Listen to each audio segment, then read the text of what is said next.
Muy buenas noches, estimados estudiantes. Qué gusto volverlos a ver nuevamente. Una clase más de matemática financiera. Y para Licen, ¿cómo matemática está? Buenas financiera, ¿cómo noches. están? Muy buenas noches. Para matemática financiera, el día de hoy me he tomado el atrevimiento de hacer una pausa publicitaria, porque necesito que entendamos un poco el contexto de lo que estamos viviendo actualmente. Hace un día atrás salió en el periódico que más de la mitad de la población en Latinoamérica empezó a utilizar el e-commerce como una herramienta mucho más sencilla para poder vender y gestionar productos importación-exportación. El día de hoy sale un anuncio que dice que un cuarto de la población boliviana realiza gestiones comerciales mediante el e-commerce.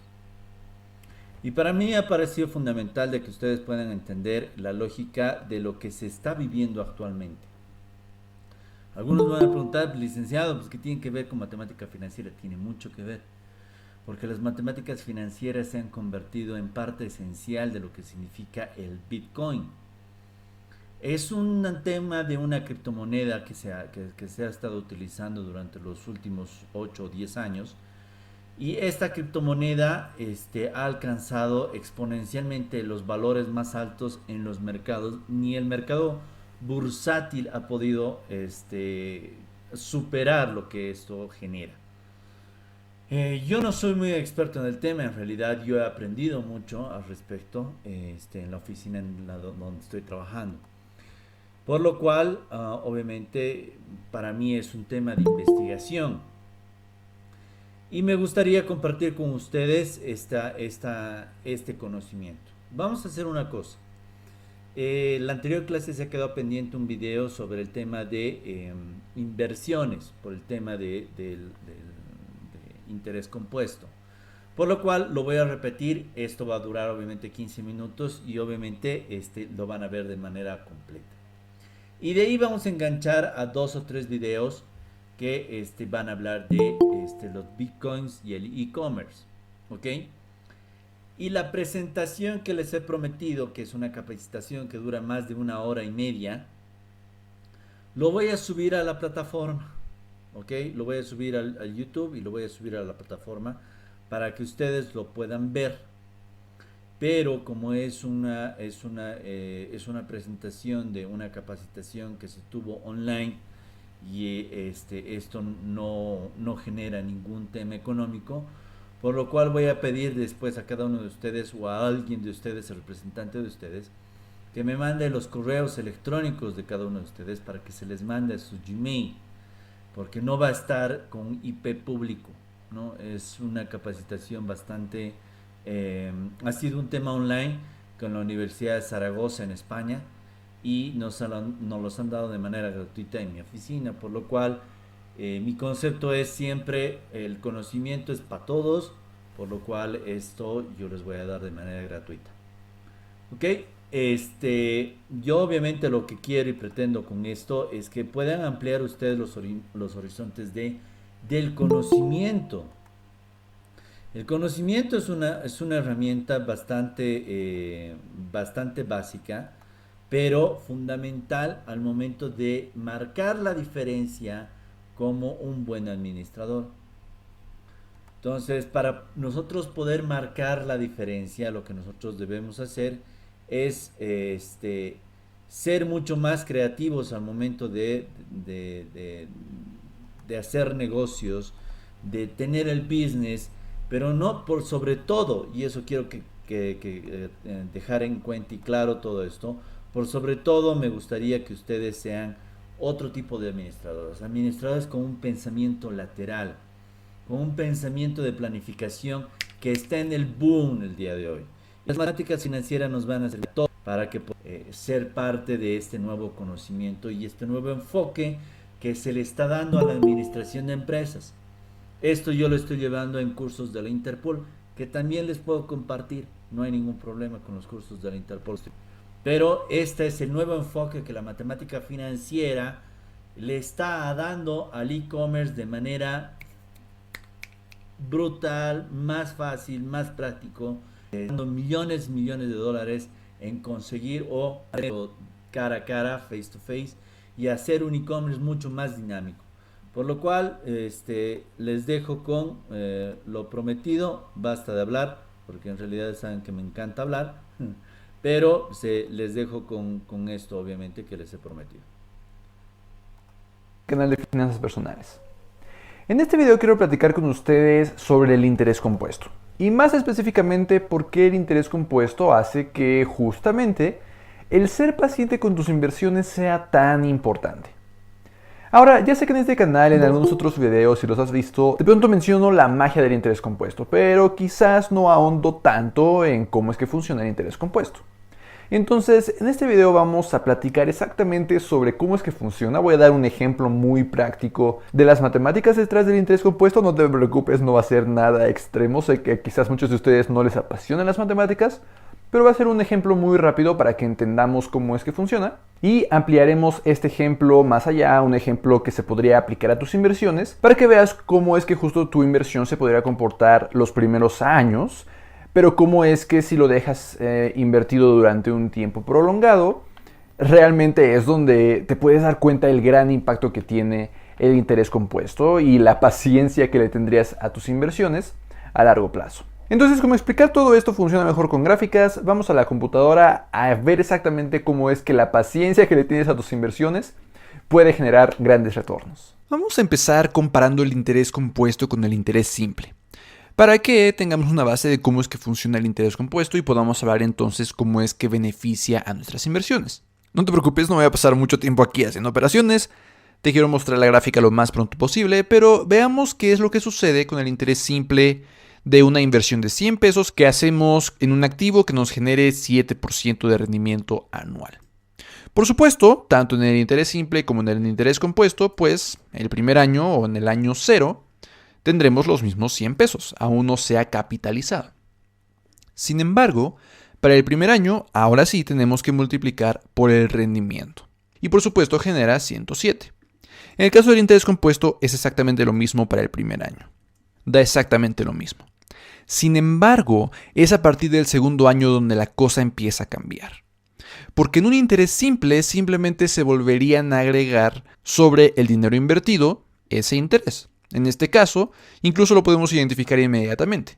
Serían 114, porque ese 7% siempre se contaría sobre el monto inicial. Entonces al siguiente año serían 114, siguiente serían 121, 128, 135 y así sucesivamente. En este caso agregando 7 pesos año con año. Sin embargo, para el interés compuesto ya no se toma el monto inicial, sino que hay un nuevo monto. Se van a generar intereses sobre intereses. Es decir, este 7% aplicará también al 7% del año anterior. Entonces, en lugar de solo sumar 7 pesos, que es el 7% de 100, se tiene que sumar el 7% de 107. Y sí, en este momento no será tanta la diferencia. Tendríamos que multiplicar 107 por 1 más ese 7%. Y no es tanta la diferencia, al principio son 49 centavos, pero si empezamos a hacer esto año con año, la diferencia irá incrementando. Ahora en este momento la inversión son 100 pesos. Pero te puedes imaginar como una inversión más grande, pues será más de solo 5 pesos. Si fueran 10,000 pesos, por ejemplo, pues ya no serían 5 pesos, sino que serían 500 pesos. Y aquí es donde viene lo interesante, porque sabemos que estos montos al principio parecen tan pequeños. Digamos que nuestra inversión inicial, íbamos a descartar el interés simple, ya nos dimos cuenta que es mejor el interés compuesto y es lo que nos generará nuestras inversiones, entonces voy a ocultar la columna del interés simple.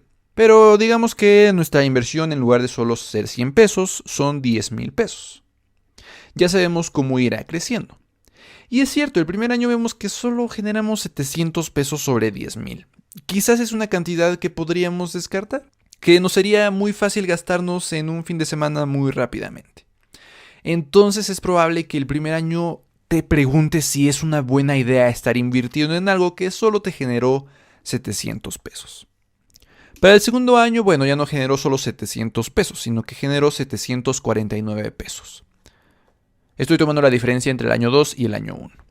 Y así sucesivamente esta diferencia empieza a incrementar, pero de nuevo, quizás los primeros años sea difícil de justificar la inversión si vemos que el crecimiento es tan pequeño. Pero justamente esta diferencia año con año se va incrementando. Quiere decir que año con año el crecimiento es más rápido. El crecimiento de tu inversión a través del interés compuesto es exponencial. Esto quiere decir que al contrario de una inversión con interés simple, el crecimiento no es lineal. Déjame explicarlo con una gráfica. Incluso con ese mismo ejemplo que teníamos del interés simple y el interés compuesto. Nota cómo el interés compuesto se empieza a despegar cada vez más de un interés simple, que solo genere 700 pesos año con año. Y sí, los primeros años este despegue es muy ligero. Pero veamos qué pasa a los 10 años. Nota que cada vez más se va despegando más rápidamente el interés compuesto que el interés simple. Y además, aquí estamos comparando con el interés simple, pero el dinero sin invertir se quedaría en esta línea de aquí, en los 10,000. Mientras que este interés compuesto va creciendo de forma exponencial. Quizás a partir de esta gráfica te empiezas a dar cuenta que el interés simple crece de forma lineal, es decir, 700 pesos año con año. Mientras que el interés compuesto cada año agrega más que el anterior. Veamos qué pasa si invertimos a 20 años. ¿Qué te parece? Ahora sí que la gráfica se está despegando, ¿verdad? Quizás te empiezas a dar cuenta de esa magia del interés compuesto, de generar interés sobre intereses. Y de él por qué invertir a largo plazo es tan bueno. Porque cada vez crece más rápido tu inversión. Porque estás generando rendimiento sobre rendimiento. Entonces no solo agregas 700 pesos año con año, sino que son el 7% sobre el dinero inicial más todo el rendimiento que has generado durante todo ese tiempo. Por ejemplo, para el año 20 no se agregan solo 700 pesos a los 23,300 anteriores, sino que se calcula el 7% sobre todo el dinero que para ese momento se haya acumulado. Vamos a ver qué pasa si invertimos a 40 años. Mira nada más qué diferencia. ¿Te acuerdas el monto que teníamos con interés compuesto al final de los 20 años? Quizás por aquí lo puedes identificar. Eran 38,600 pesos. ¿Cuánto crees que tendríamos con interés simple al final de 40 años? 38,000 pesos. Es decir, con interés simple tras 40 años tendrías menos dinero que con interés compuesto a 20 años, a la mitad. Y aparte nota cómo podemos seguir viendo ese crecimiento exponencial, cada vez más acelerado. Entre más dura la inversión invertida a interés compuesto, más está creciendo, más se está despegando de un interés simple. Esta creo que era una duda que varios de ustedes tenían, de que no les explicaba tan bien a qué me refería con el interés compuesto. Bueno, aquí está, es así como funciona. Que el dinero que inviertes no es sobre el que siempre se cuenta el interés, sino que el interés también se cuenta sobre cualquier rendimiento anterior que hayas tenido, siempre y cuando ese rendimiento siga ahí. Y aprovecho, como lo he hecho en otros videos, para urgirte que si no has empezado a invertir, lo empieces a hacer ahora. Porque imagínate que este es tu dinero para tu retiro. Digamos que este es el escenario ideal, empezar a los 25 para retirar todo a los 65. Son 40 años de dejar el dinero invertido. Y esto, por cierto, solo es un dinero inicial sin invertir mes con mes, pero te puedes imaginar cómo la gráfica sería similar si agregaras más dinero mes con mes o año con año. Pero imaginemos que este sería el crecimiento de alguien que empieza a invertir a los 25, termina de invertir a los 65. Si tú ya te tardaste 10 años en invertir, tu dinero ya no crecerá hasta el 40, crecerá solo hasta el 30. Y nota cuál es la diferencia. Justamente por ese crecimiento exponencial, estos 10 años realmente creció muchísimo el dinero. Nota que al año 30, esos 10,000 solo habrán crecido a 76, mientras que al 40 llegarían al 149. Es decir, en los últimos 10 años casi se duplicó la inversión. Entonces, si te tardaste 10 años, llegará acá. Pero como siempre, no quiero que te empieces a dar de topes por no empezar antes, sino que te des cuenta qué pasará si no empiezas ahora. ¿Qué pasa si te tardas un año más? ¿O 2 años más? ¿O 10 años más? Ya vimos que a los 30 genera 76, pero a los 20 solo 38.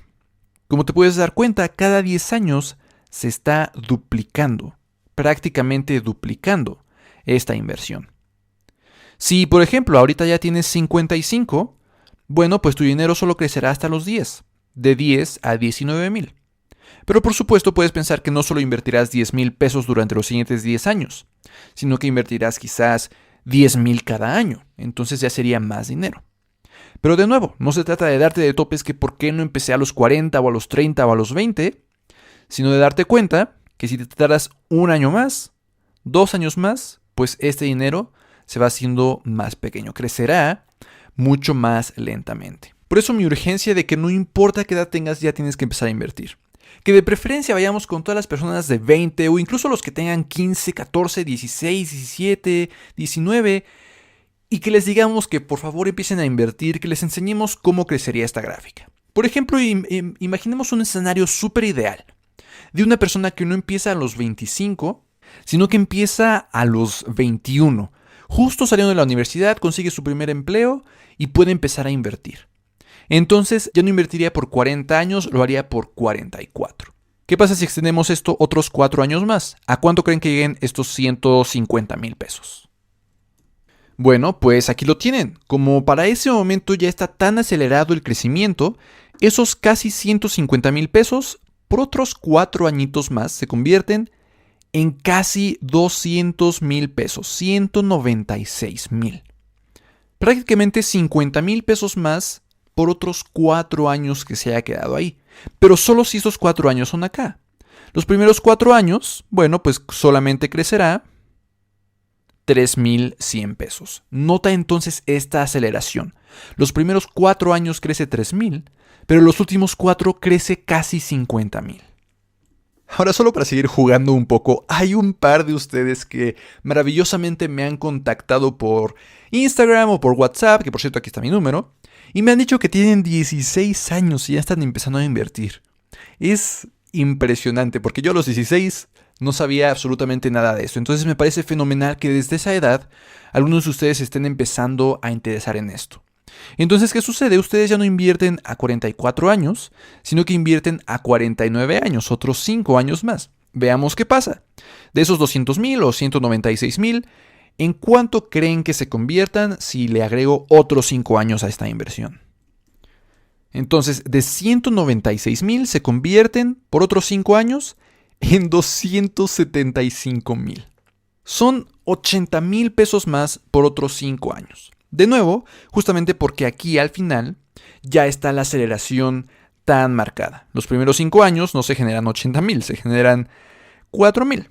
Entonces, si este ejemplo no te convence de empezar a invertir lo más pronto posible y de decirle a todos aquellos jóvenes, tus compañeros de escuela, tus hijos, tus nietos, tus bisnietos, tu primo, tu prima, la hija del vecino, yo qué sé, pero que empiecen a invertir, con que empiecen a invertir poco, entre antes lo empiecen a hacer, tienen 2 ventajas. 1, el tiempo va a hacer que su dinero crezca muchísimo más gracias al interés compuesto. Y 2, si se hacen el hábito de invertir lo antes posible, seguramente lo mantendrán durante el resto de su vida. Entonces, ¿cómo ves? ¿Tener paciencia vale o no la pena? Yo digo que sí. Porque como te das cuenta, en los primeros años no será tan interesante el rendimiento que está generando. Unos cuantos pesos, por supuesto dependiendo de cuánto dinero estás invirtiendo, pero unos cuantos pesos que podrías descartar y decir, ay, no, esto no funciona, mejor vamos a invertir en otra cosa o me lo voy a gastar. Pero a largo plazo, ¿qué tal? Porque justamente así funciona el interés compuesto. Ahora recuerda, no todas las inversiones te van a dar un rendimiento sí o sí. Ese solo es en el caso de la deuda de los países, por ejemplo los CETES en México, que te ofrecen el rendimiento y sí o sí te lo van a dar. Pero incluso para los activos que no te aseguran un retorno, sino que más bien dependen de los movimientos del mercado, a ellos en esos también aplica el interés compuesto. No será todos los años el mismo rendimiento, pero sí, si dejas tu inversión, el rendimiento del siguiente año se sumará al rendimiento de este año y del pasado y así sucesivamente. Entonces espero que con este video quede mucho más claro el por qué la paciencia tiene gran importancia al momento de invertir. ¿Y por qué el invertir a largo plazo? ¿Y por qué el empezar tan pronto como podamos? Justamente es la mejor recomendación que te puedo dar. Recuerda como siempre que si el video te fue útil, le des like para que el algoritmo de YouTube empuje este video a más personas y más personas entiendan la importancia de... Aquí voy a hacer un paréntesis porque en realidad lo que quiero hablarles es lo siguiente. Lo que acaban de ver es lo que hacen... ¿Qué es Bitcoin y blockchain? Las tecnologías... Perdón, eso es, ahora sí. Lo que acaban de ver, estimados estudiantes, es lo que generalmente pasa con las AFPs. Las AFPs tienen esta gran particularidad. Invierten el dinero, no se queda ahí. Una vez de que la empresa, ya sea público-privada o entidad público-privada, te genera un número NUA, la empresa empieza a aportar, pero ese aporte va a hacer un colchoncito a todos los aportes de todas las personas. Y mes a mes, esta inversión se pone a 5, 7, 10 años, 11 años, 15 años. Y ese rédito que tiene es lo que se genera para que las personas que se están jubilando hoy puedan tener en 10, 15, obviamente el tema de la longevidad tiene mucho que ver, pero la proyección va así, es un tema cíclico. Y el interés compuesto, si se han dado cuenta, juega un papel importante. ¿Por qué? Porque esto me genera a mí, como planificador, me genera a mí la posibilidad de poder planificar todo lo que yo estoy viendo y todo lo que yo estoy haciendo en el área de inversiones para que la gente genere una cantidad estable de dinero. ¿Esto qué es?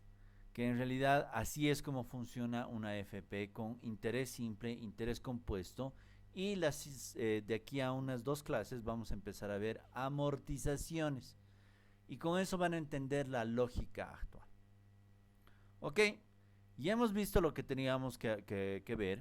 Ahora les voy a dejar con explicaciones fáciles y prácticas de lo que es el Bitcoin y el blockchain.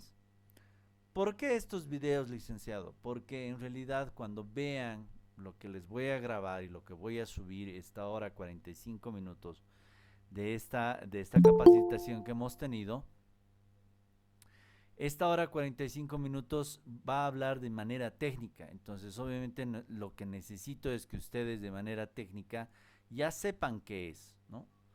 Tengan en cuenta qué es lo que se está hablando, y puedan ustedes tranquilamente saber, no tener los conceptos básicos. Y me parece interesante tener dos o tres videitos explicando qué es el Bitcoin, y les dejo con esto. Un abrazo.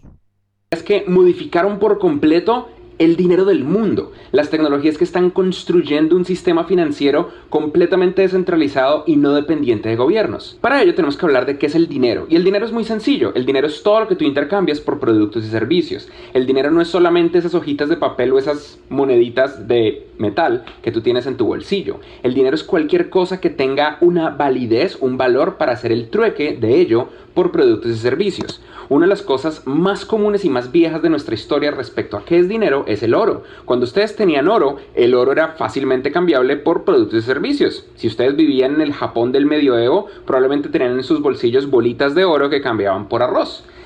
También unas manzanas pueden ser dinero. Si yo tengo una bolsada de manzanas y yo le digo a alguien, oye, véndeme una oveja por una bolsada de manzanas, pues es un mal negocio, pero se puede hacer. Puedes tener esta bolsada de manzanas y cambiarla por una oveja. O puedes conseguir, no sé, 5,000 manzanas y cambiarlas por un mes de renta en un hotel. Todo es posible. Sin embargo, las manzanas y el oro tienen problemas que no los hace fácilmente transables como dinero. El petróleo es un tipo de moneda. El petróleo tiene un precio, un valor en el mercado, tiene un uso real y también mantiene su valor por mucho tiempo porque es almacenable. Entonces el petróleo es un ejemplo mucho más claro, similar al oro, de cómo hay cosas que no necesariamente están pegadas a gobiernos que pueden ser transadas por otras. Y es completamente posible hacer transacciones 100% basadas en petróleo. Y pasa todo el tiempo. El dinero es dinero. Aprende algo de dinero. Tenemos los dólares, tenemos los euros, tenemos los pesos, los guaraníes, los bolivianos, los yens, los yuans, etcétera, etcétera. Y estos sistemas de dinero tienen sus categorías especiales. Y por último tenemos Bitcoin, así como hay Ethereum y Zcash y Bitcoin Cash y Dogecoin y Litecoin y muchos otros. Y es importante aprender de dinero antes de aprender de dinero digital. Así que pensemos, ¿qué es lo que tiene de especial cada una de estas monedas? El dinero normal, el que ustedes consideran la moneda que normalmente usamos, en lo que te pagan el sueldo, euros, dólares, lo que sea, es impreso o emitido. ¿Por qué digo emitido? Porque muchas veces los gobiernos pueden generar dinero sin imprimirlo en papel. Es cuando, por ejemplo, le dan dinero a los bancos para que los bancos no se caigan, cuando hacen préstamos masivos o bonos del Estado, entre muchas otras cosas. Y quien controla cuánto dinero se puede ofrecer es el gobierno. En Estados Unidos le llaman the Fed o the Federal Reserve, la Reserva Federal. Y casi siempre en la mayoría de gobiernos funciona a través de un banco central. Y esto es algo muy importante. La razón por la que el dinero tiene valor, la razón no es porque sea que el gobierno lo acepte, porque tal, o porque leyes, o porque gobierno, es porque es la forma en la que pagas impuestos. El valor del dinero se deriva de que es la única forma de pago que el gobierno acepta para pagar impuestos. Un gobierno no te va a aceptar la cosecha de trigo de este año para pagar impuestos. Un gobierno no te va a aceptar una cajada de lingotes de oro para pagar tus impuestos. Un gobierno solamente te va a aceptar lo que se conoce en inglés como fiat currency, la moneda que ellos aceptan. Y eso es un monopolio del Estado, algo que no tiene nada de malo. Nosotros estamos cableados para pensar que monopolio es una mala palabra, pero no tiene nada de malo pensar en monopolio del Estado, en lo que cuestan los impuestos. Ahora, pensemos en el petróleo. ¿Cómo se obtiene petróleo? Si el dinero se obtiene imprimiéndolo o emitiéndolo, el petróleo se obtiene taladrando, minando. Se hace un hueco en la tierra y ¡pua!, sale petróleo.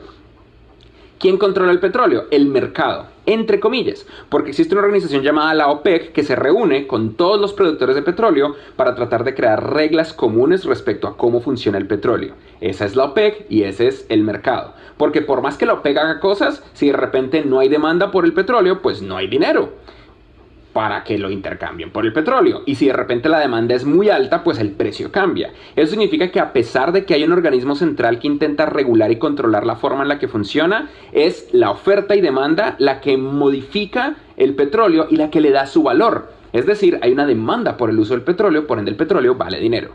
¿Cómo funciona eso en el mundo del Bitcoin? Funciona así. Los bitcoins no existen. Los bitcoins realmente son espacios en una base de datos llamada el blockchain, que se obtienen a través de una forma de correr un software llamada el Bitcoin Miner. Y donde está ese valor es en esa base de datos descentralizada peer-to-peer llamada blockchain. ¿Y quién define eso? Eso es un poquito más difícil de explicar y es lo que les quiero contar en este programa.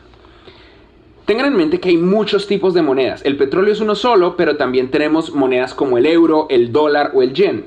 Hay un Bitcoin que es conocido como BTC o XBT en algunos traders, pero también hay Ethereum, que es un tipo especial de Bitcoin. Y también hay Bitcoin Cash, que es un Bitcoin que se separó del Bitcoin oficial. Así que a medida que avancemos en este programa, vamos a hablar de todo tipo de criptomonedas, pero particularmente BTC o XBT, que es conocida como Bitcoin. Ustedes han visto cómo fluctúa el valor del petróleo, ¿verdad? Y esto corresponde a movimientos del mercado. Si de repente todos nosotros migramos a automóviles autónomos basados en electricidad y energía solar, probablemente va a bajar la demanda por el petróleo y por ende va a bajar el valor del petróleo. Esto lo entendemos como economía básica. Lo que quizás no entendemos es que el dinero funciona de una manera muy similar. Estos papeles que nosotros tenemos verdes que llamamos dólares o de colores que llamamos euros, realmente no es que valgan porque el gobierno, es que valen porque hay una demanda de transacción para ellos que le da valor inicial ese gobierno que los emite. Y todo funciona así en el mundo. La economía no es algo planeado y tampoco es una conspiración. La economía es un fenómeno emergente de la evolución humana. Si nosotros volviéramos a arrancar desde cero, eventualmente volveríamos a crear una economía igualita a la que estamos usando ahora mismo. Y esto es un error común de las personas que les gusta creer en teorías conspiratorias y que no entendieron en el colegio o en la universidad cómo funciona la economía. Entonces, ¿qué pasa acá? Si ustedes aumentan la extracción de petróleo, pero la demanda sigue igual, es decir, no necesitamos más petróleo en la humanidad, usamos los mismos plásticos, los mismos autos, lo que pasa es que el precio baja. ¿Por qué baja el precio? Porque hay más petróleo del que se está usando, por ende hay que bajar el precio para que se venda. Pero si aumenta la extracción, encontramos más pozos petroleros y aumenta la demanda, la humanidad se desarrolla y hay más automóviles, más fábricas, más plásticos, más desarrollo, el precio se mantiene igual, entre comillas. Esto es si la curva se mantiene igual. Obviamente la humanidad es impredecible y esto tiene muchos factores. Y luego, ¿qué pasa si baja la extracción? Si de repente se acaba el petróleo y la demanda sigue igual, entonces el precio va a subir muchísimo, porque todo el mundo necesita petróleo y no todo el mundo se lo va a poder permitir porque hay una cantidad escasa. Y esto es importante. Les hablo del petróleo para entender de la escasez. Ahora hablemos de los bancos. ¿Cómo funcionan los bancos y el dinero en general? Si el dinero no existe y estos papelitos que nosotros tenemos son todos basados en promesas, ¿dónde es que está realmente el dinero? El dinero está en algo que se llama una hoja de balance o una cuenta. Y esto que ustedes ven acá todo humilde es lo mismo que funciona internamente dentro de un banco. Digamos que yo tengo una cuenta y el balance general de mi cuenta es $1000. Y digamos que yo pago Platzi todos los meses, 29, cobro clases, etc. El hecho es que al final del mes tengo un $1661. Qué bueno soy manejando mis propias finanzas personales. Si ustedes se fijan ahí, yo podría convertir en vez de cuentas de Freddy, las cuentas de Colombia, las cuentas de España, las cuentas de Canadá. Esto puede ser la forma en la que funciona el dinero en todo el país. Los países tienen un balance general, una cantidad de dinero X. Tienen deudas, tienen bonos, tienen balances a favor y tienen muchísimas estructuras. Y lo importante del dinero en el mundo real es que estas bases de datos estén distribuidas de tal manera que si algún día hay que ajustar todas las cuentas del mundo, llegue a cero. Obviamente hay cosas raras en el camino. ¿Qué pasa si yo quemo el dinero? Entonces bajo la disponibilidad, como el petróleo, y entonces el valor de ese dinero versus otro cambia. ¿Qué pasa si de repente todos los dólares del mundo desaparecen? Probablemente migremos al euro o al yuan o al yen. Pero esto, en su versión más simple, es cómo funcionan los balances de cuentas. El gobierno es el que imprime el dinero y el dinero tiene que ser impreso de una manera limitada. Y ellos tienen este monopolio. Esto es importante porque si el gobierno o los gobiernos no tuvieran monopolio sobre el dinero que emiten, les costaría hacer ajustes económicos respecto a reacciones del mercado y les costaría muchísimo mantener el valor y mantener el orden público. Si el gobierno imprime más dinero, el valor de ese dinero baja y se crea una masiva inflación. Si de repente Estados Unidos, por ejemplo, decidiera imprimir el doble de dólares de los que existen en el mundo, de repente $1 empezaría a valer la mitad de lo que vale hoy respecto a otras monedas. Porque al final del día estas monedas se usan simplemente como símbolo para transar productos y servicios. Y los productos y servicios siguen costando lo mismo. Por eso es normalmente un mito cuando estos gobiernos súper populistas dicen vamos a cuadruplicar el sueldo mínimo y todos ¡eh! Porque si eso no se hace ajustando las cosas del otro lado, simplemente se está creando una inflación artificial. Por último, el dinero tradicional del gobierno tiene un factor interesante. Hay una versión física y hay una versión digital. Ningún gobierno tiene la cantidad de papelitos y de monedas equivalente a la cantidad de dinero que tiene. Los pesos colombianos no existen físicamente al 100%, como un 20-30%. ¿Y el resto del dinero dónde está? Está representado en bases de datos controladas por las reservas federales y por los bancos centrales. Entonces tenemos la versión física del dinero que es difícil de rastrear. Si yo me voy a un rincón oscuro y le pago a alguien dinero porque me dé un DVD de Estudio Ghibli, el gobierno no se enteró de esa transacción, excepto por el número de serie, y es súper difícil tratar de tracear por dónde estuvo el dinero. Pero en la versión digital sí que se enteran, y los gobiernos por ley tienen estructuras para pedirle a gente como Visa, Mastercard y los bancos acceso a las transacciones digitales, porque todas las transacciones digitales de dinero tienden a pasar por bancos. Ahora que entendimos eso, entendemos por qué la República Bolivariana de Venezuela tiene la peor moneda del planeta, porque el gobierno imprime plata. Ellos, no estoy seguro realmente si es la peor moneda del planeta, puede que sea peor la de África, pero ellos imprimen dinero, cambian el valor arbitrariamente y como las personas no entienden de economía es como, sí, gracias, y la realidad es que están destruyendo la economía internamente. Y luego crean controles artificiales para que el dinero no pueda ser transado fuera del país, como por ejemplo bloquear el dólar, que también pasó en Argentina. Al final del día hay que entender que el dinero se basa en las variaciones de precio y en la verdad del mercado. Y el monopolio que tienen los gobiernos y los bancos es el registro de la verdad de esas transacciones y cuál es el valor de las cosas. Eso es las bases de datos que existen en los bancos y en las reservas federales. Es quién le dio qué a quién y cuánto. Esa base de datos es el valor del dinero, la historia de las transacciones mundiales, la historia de que un día yo le pagué a este man $10 por un barril de petróleo y el barril de petróleo estaba a 100, pero como yo le pagué 10, desestabilicé la economía y cambié todo. Pero si nadie se entera, no desestabilicé nada. Si todos nos enteráramos, tendríamos una economía perfecta, una economía donde todas las variables son conocidas. Y ahí entra Bitcoin con su poder más grande, el blockchain. La realidad es que así como el dinero no existe y el papel es simplemente un símbolo, los bitcoins tampoco existen. Bitcoin es una representación de registros en una base de datos global distribuida llamada blockchain. Hay un curso completo que preparamos para ustedes que explica esto. Este video obviamente les está explicando todas las bases de Bitcoin y blockchain, pero si ustedes quieren entender cómo instalarlo en sus computadoras, cómo minarlo, cómo comprar y vender, cómo programarlo, cómo crear tu propia criptomoneda, ahí está el curso, en platzi.com/Bitcoin. Blockchain, al final del día, es esto. Es esa hoja de balance que yo tenía, global, distribuida igual como yo distribuyo un torrent. Es BitTorrent con criptografía, con una base de datos de cuentas. Eso es todo lo que es blockchain. Muchos computadores de manera distribuida tienen una copia de la base de datos de Bitcoin llamada el blockchain. Y esa copia es perfecta, exacta y cifrada. Y esas llaves de cifrado es lo que le dan seguridad a la red. Pero la pregunta es, ¿por qué la gente querría tener eso? Porque no es como que si yo corro esa base de datos me pagan por ello. Los creadores de Bitcoin, que son personas anónimas, un grupo de personas o un genio increíble llamado Satoshi Nakamoto, pensaron en esto y dijeron, vamos a darle una recompensa a las personas que tengan blockchain instalado en sus computadoras. Y para ello vamos a crear un software que se llama la minería de Bitcoins, el Bitcoin Miner. Y ese software es básicamente blockchain. Es un software que mueve las transacciones de Bitcoin en el mundo. Y como recompensa, cada vez que se aumente la capacidad del blockchain, vamos a darle un pedacito de bitcoins a los mineros. Y eso es la minería. Minar Bitcoin no es más que aumentar la capacidad de servidores de la red de blockchain para que más personas tengan distribuida la base de datos y puedan transar en esa base de datos. Un Bitcoin es muy fácil. La base de datos de Bitcoin es descargable. La pueden tener en su disco duro. Se ve exactamente así como la están viendo en este momento. Es una serie de archivos .dat y un pequeño código como el código de BitTorrent que está 100% del tiempo transicionando estos datos, moviéndolos de un lado a otro.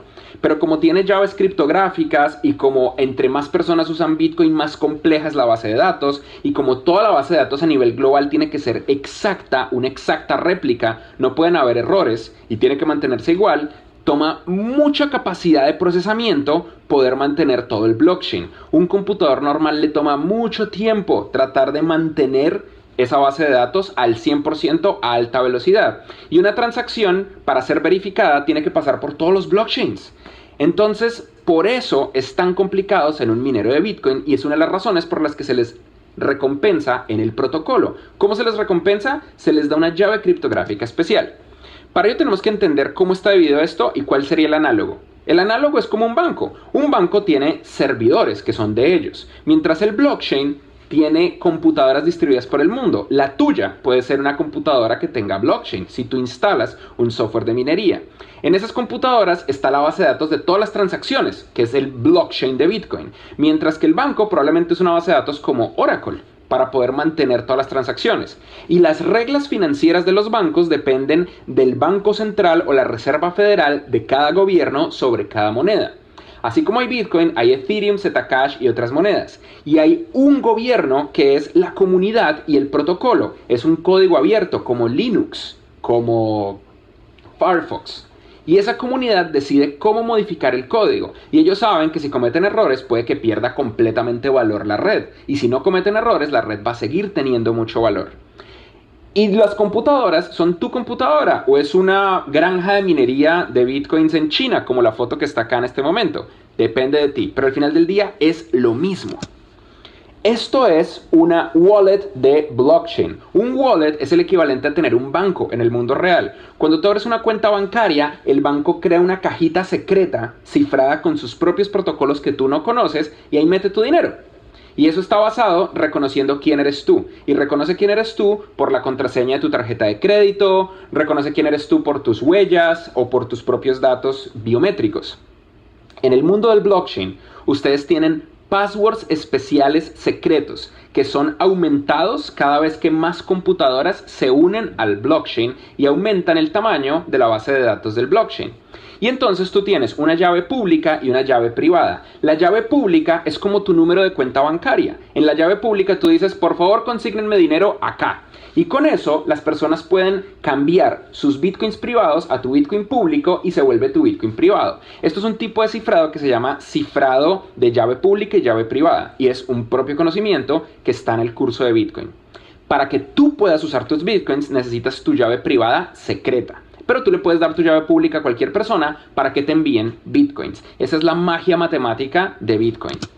Hay un caso muy famoso en el 2013 de una persona que salió en Bloomberg, en televisión, explicando Bitcoin. Y el hombre imprimió en papel su llave pública y su llave privada y estaba explicando, y esto es un Bitcoin, y estos son las llaves. Y mientras lo explicaba, el pobre hombre no se dio cuenta que estaba mostrando la llave privada. Entonces alguien pausó el video, escaneó el código, se fue a su propio blockchain y agarró el Bitcoin. Porque tenían la llave privada. La llave privada es lo que te da a ti acceso a tu Bitcoin. Tu Bitcoin es el último registro en el blockchain de esa transacción. Y entonces este hombre perdió su Bitcoin por pendejo.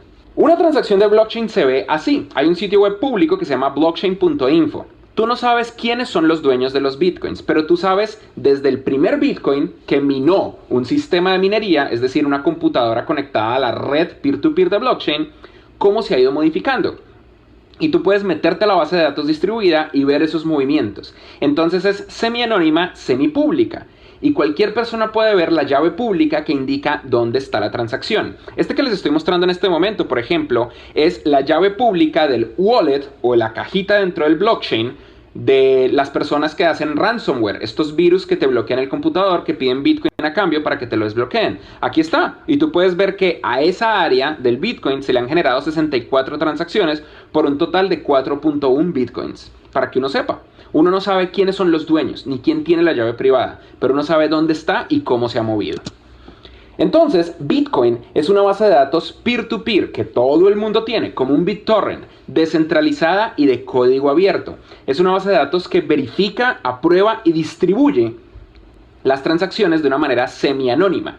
Ese proceso de verificar, aprobar y distribuir es muy intensivo en uso de procesadores, en uso de recursos. Entonces la gente mina, y minar es verificar, aprobar, distribuir y aumentar la capacidad de la red de blockchain. Tiene réplicas exactas en todas las máquinas mineras del mundo. Es digital, no tiene ninguna versión física, está 100% cifrada, es decir, es muy difícil tratar de hackearla, aunque han habido casos, pero igual en general no ha pasado nada y cuando los hay se arregla porque es de código abierto. Es 100% replicable, tú puedes replicar el blockchain y no pierde valor porque es el mismo en todas partes y es imposible de falsificar, una vez más, por su capacidad de estar cifrada. ¿Cómo evitan la inflación? Está limitado el protocolo a 21 millones de bitcoins. El algoritmo matemático diseñado para crear las cajitas donde están las transacciones, que son conocidas como bitcoins, ese algoritmo está diseñado de tal manera que cuando se llegue a 21 millones ya no se pueda minar más. Es parte de la genialidad de Satoshi Nakamoto. Por ende, no va a haber un efecto de inflación. Y también es parte de la razón por la que vemos tanta volatilidad en lo que estamos en camino a llegar a esos 21 millones de bitcoins. Depende de la capacidad de procesamiento de la humanidad y de la capacidad de procesamiento de la red, que tan rápido lleguemos a los 21 millones. Entre más bitcoins aparecen, más difícil es minar el próximo, porque la complejidad matemática para guardar el cifrado de esas cajitas se vuelve más alta, por ende se necesita más procesador, más disco duro. Es 100% gobernada por la comunidad y está abierta a forks y a variaciones. Tú puedes agarrar el código de Bitcoin y crear tu propio Bitcoin, como Dogecoin o Litecoin o Bitcoin Cash. El problema es que la gente quiere asignarle el mismo valor o un valor diferente, porque el valor de los Bitcoins depende de la red del blockchain. En el inicio, la gente minaba Bitcoin con su propia computadora. En el inicio la gente usaba su propio computador de toda la vida y ahí lo tenían. Usando su computadorcito, tenían la máquina de minería y minaban un montón de Bitcoins. Pero como a medida que aumenta la red se vuelve más compleja de mantener, empezaron a usar la GPU, la que normalmente nosotros usamos para los videojuegos. La Nvidia, la AMD, etc. Porque por su procesamiento paralelo se veía como que era muy óptimo, pero usaba más electricidad. Un grupo de personas decidió construir un chip especializado, Application Specific Integrated Circuit o ASIC. ASIC. Y ese chip especializado lo diseñó exclusivamente para correr el software de minado de blockchain y poder minar más, porque ganan dinero. Recuerden que cuando ustedes minan, si tienen un poder de cómputo muy alto, la red les recompensa con fracciones de Bitcoin. Y usa mucho menos electricidad, porque el problema es este. Si a mí me recompensa con Bitcoins, pero el Bitcoin vale menos de la inversión que yo hice en hardware y de la cantidad de electricidad que yo me gasté, entonces ¿para qué mino? Por eso existen los ASIC y las granjas de Bitcoin. De hecho, como anécdota curiosa, en China hay edificios gigantescos que construyen al lado de plantas nucleares, al lado de plantas hidroeléctricas, para gastar la menor cantidad de dinero por kilowatt por hora y poder minar Bitcoin de una manera que les retorne la inversión. Voy a resumir un poco entonces cómo funciona todo este cuento de Bitcoin con este pequeño código. Recuerden, es un código 100% open source y el blockchain es una serie de cajitas. Cada cajita es un Bitcoin y dentro de cada cajita de estos Bitcoins está un histórico del movimiento de las llaves criptográficas. Si yo tengo la llave criptográfica de un Bitcoin y yo te vendo un Bitcoin a ti, lo que te estoy vendiendo es la llave para poder acceder a ese Bitcoin y luego dárselo tú a alguien más. Pero históricamente hay una hoja de balance de todos los Bitcoins que han sido usados. Usados es que ya fueron transados. Los únicos Bitcoins que tienen valor son los que no han sido transados. La última versión de la llave criptográfica. Yo puedo agarrar esa llave criptográfica y en vez de tenerla en internet, guardarla, imprimirla en un papel, guardarla en un disco duro. Y eso se vuelve eventualmente un wallet. Un wallet es áreas del blockchain cuya llave criptográfica privada la tengo yo. Es una colección de llaves de Bitcoin no usados que me pertenecen. ¿Cómo los consigo? Pagando. Porque esa es la razón por la que existe el Bitcoin. ¿Quiero agrandar mi wallet? Pues pago más y obtengo más llaves y aumentan mis Bitcoins. Puedo pagarlo en otras monedas, puedo pagarlo en dólares si alguien me los acepta, eso depende de quién las transe. Cada una de estas cajitas de Bitcoin es divisible en 100 millones de unidades. Así como los dólares se pueden dividir en centavos, los Bitcoins se pueden dividir en satoshis. Y un satoshi... 100 millones de satoshis son un Bitcoin. Esta es una base de datos peer-to-peer global, distribuida y cifrada. La red de Bitcoin, el lugar donde está guardada esta base de datos, es una red de computadoras que usan electricidad y mucho poder. Y esto es lo que normalmente nosotros llamamos minar Bitcoin o la minería. Entre más poder se le da a la red, más Bitcoins nuevos aparecen hasta el límite de 21 millones. Y la recompensa de tener tu computador minando Bitcoin, es decir, distribuyendo, verificando, transando los Bitcoins, es que tienes una serie de satoshis como recompensa por minar. Es tu responsabilidad como minero ver si realmente vale la pena. No siempre vale la pena. En este momento tienes que ser ultramillonario para que valga la pena minar en Bitcoin. Pero de pronto en otras monedas sí vale la pena. Pero es importante entender por qué el dinero es dinero. El dinero es dinero por una tabla muy famosa que les quiero explicar. Hay una serie de condiciones que el dinero tiene que cumplir para ser dinero real. Si no las cumple, no es dinero. Y quiero compararlo con mis ejemplos iniciales, con el petróleo, con los dólares y con el Bitcoin.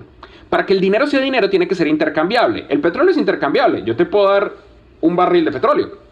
El dólar es intercambiable, yo te entrego un papel o una moneda. El Bitcoin es intercambiable, yo te entrego una llave criptográfica. Tiene que ser no consumible. Por eso las manzanas no son un buen dinero, porque me las como. Por eso, por ejemplo, ciertos metales no son un buen dinero, porque el sol o las condiciones meteorológicas los pueden degradar. El hierro no es un buen dinero, porque se oxida.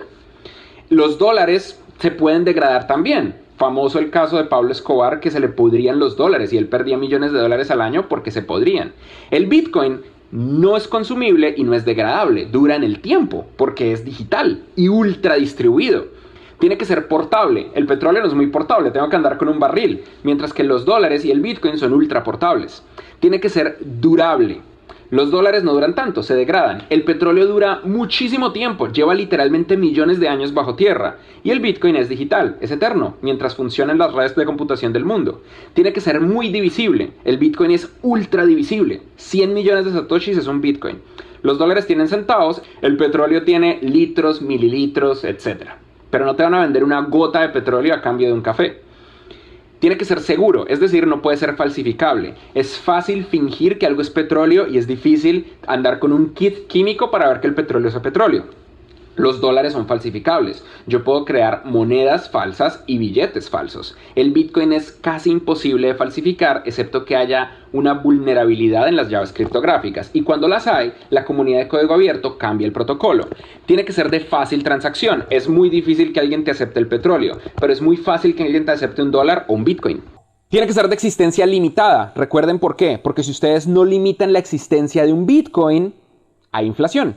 Tiene que ser soberano, pero esto es entre comillas, no tiene que ser soberano. Solamente las monedas basadas en gobiernos son soberanas. ¿Cuál es el problema de que una moneda no sea soberana? Que lo pueden limitar otros gobiernos. Pero la realidad es esta, el dólar es soberano y el gobierno argentino y el gobierno venezolano en los últimos años lo bloquearon y lo limitaron.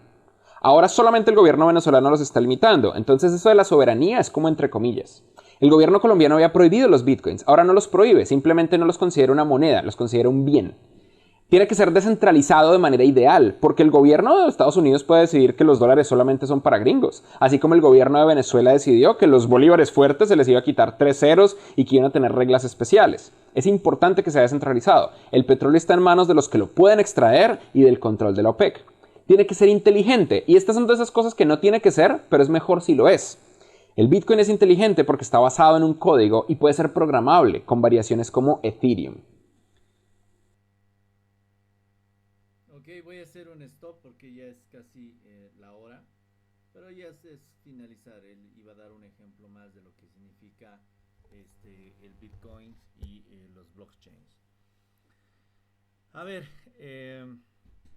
este video que les acabo de mostrar me parece interesante porque ha demostrado, ¿no? De manera básica y fácil lo que realmente es el Bitcoin y el blockchain y cuánto vale y por qué realmente cada uno de estas personas que lo utilizan no es que sean multimillonarios, sino que realmente, o sea, es un boom que se ha estado moviendo durante los últimos 10 años, que en Bolivia no está regulado y que está terminantemente prohibido. Sí, está terminantemente prohibido. La ASFI con el Banco Central se unieron y dijeron, no es una moneda, está terminantemente prohibido en el territorio boliviano la comercialización de estos, y obviamente esto te va a dar lugar a que tú puedas ser un pirata informático. Se han descubierto más de 750 piratas informáticos en Bolivia. Esto no ocurre generalmente si no hubiera el problema económico. Y este problema económico hace de que la desesperación de que en este momento un Bitcoin valga 750,000 bolivianos, óigame bien, 750,000 bolivianos, un Bitcoin. Eso es lo que vale actualmente. Entonces, obviamente cualquier persona con 2 dedos de frente, pues, le metes a la piratería de informática y le mete a los Bitcoin y genera negocios y genera muchas cosas, pero tiene un gran riesgo, ¿no? ¿Qué es lo que se estaba haciendo? Yo me puedo instalar, por ejemplo, en mi celular un VPN. ¿Qué es un VPN? Lo que ustedes manejan en su computadora tiene un código PIN. El celular maneja un código PIN, un código VPN, que obviamente es el lenguaje con el que se comunica con el internet. Yo me bajo una aplicación, ¿no? Esta aplicación hago que mi celular no genere un código PIN boliviano, sino que genere un código PIN de la China, por decirlo así. Y empiezo a hacer piratear y a piratear información y adquirir un Bitcoin. Obviamente, como se han explicado, todos estos escenarios son dables, son factibles. Pero obviamente, para que podamos entender mucho mejor, voy a grabar, no creo que hoy día, voy a grabar mañana esta charla, ¿sí? Esta charla está en formato DVD, la tengo que poner a un formato editable, por lo cual me va a llevar esta noche o mañana para poderlo hacer. y lo voy a subir y obviamente les voy a decir cuando esté lista. Van a recibir a sus correos electrónicos una invitación y esta invitación va a ser de que ustedes puedan ingresar de manera privilegiada a esta capacitación que tuve en mi oficina. ¿Qué tiene que ver con mate financiera? Y con esto voy a terminar, sé que ya va a ser hora de que ustedes se vayan. Pero ¿qué tiene que ver con matemática financiera? Tiene mucho que ver, porque el Banco Central de Bolivia regula cualquier tipo de moneda, incluyendo las bitcoins, aunque no lo quieran aceptar. La ASFI, que es la autoridad en el tema financiero, se está haciendo loco, pero tiene que ser regulado. ¿Por qué? Porque si esta criptomoneda no es regulada y se está mostrando en evidencia que más del 55% mes de los e-commerce se están realizando con criptomonedas piratas, eso quiere decir de que existe un flujo de efectivo saliendo del país y eso va a generar un hueco muy muy grande en nuestra economía, más de la que ya está. No quiero andar más en el detalle, sé que ya me estoy pasando de la hora que yo he prometido que iba a hacer. Sin antes decirles que me encanta que ustedes puedan aprender algo adicional a lo que generalmente se explica en las clases de matemática financiera. Y como ya les he dicho, el conocimiento es de todos, ¿no? Yo no he inventado la pólvora, pero el hecho de que alguien te explique algo que lo escuchas casi a diario, obviamente es algo a favor. Bueno, me despido de ustedes, espero que estén bien, nos vemos el siguiente viernes, avance de materia. Y ojo, me falta decirles esto más. Por favor, se supone que ya deberían haber resuelto los problemas que ya he subido a la plataforma la semana pasada. Por lo cual ya deberían estar extremadamente capos para poder realizar el tema de interés compuesto. Así que los voy a combinar a que el siguiente viernes, que vamos a pasar nuestra última clase de interés compuesto, les voy a dar la primera práctica para que ustedes puedan resolver el ejercicio o los ejercicios y tengamos nuestros primeros 50 puntos de este segundo bimestre. ¿Alguna pregunta antes de irnos? No, dicen, lo que pasa es que tengo dudas en uno de los ejercicios, pero a ver, voy a tratar de resolverlo y como usted ha dicho que nos va a pasar el solucionario. El día de mañana, Cesarito, voy a subir el día de mañana el solucionario de estos ejercicios. Entonces ahí ya te vas a dar cuenta Ya, gracias, por dónde va la cosa. ¿Ok? ¿Alguien más? Sí, tenía en el último casi estoy dudando. Ya. ¿Nadie más? Ok, estimados estudiantes, un gusto verlos por lo menos de foto, ya que casi nadie se prende su camarita para conocerlo, no hay ningún problema. Cuídense mucho, nos vemos el viernes. Ya, gracias César, lindos ojitos. Un abrazo, cuídense y hasta luego, Lisa. la próxima. Gracias, Lick, igualmente. Chao, chao.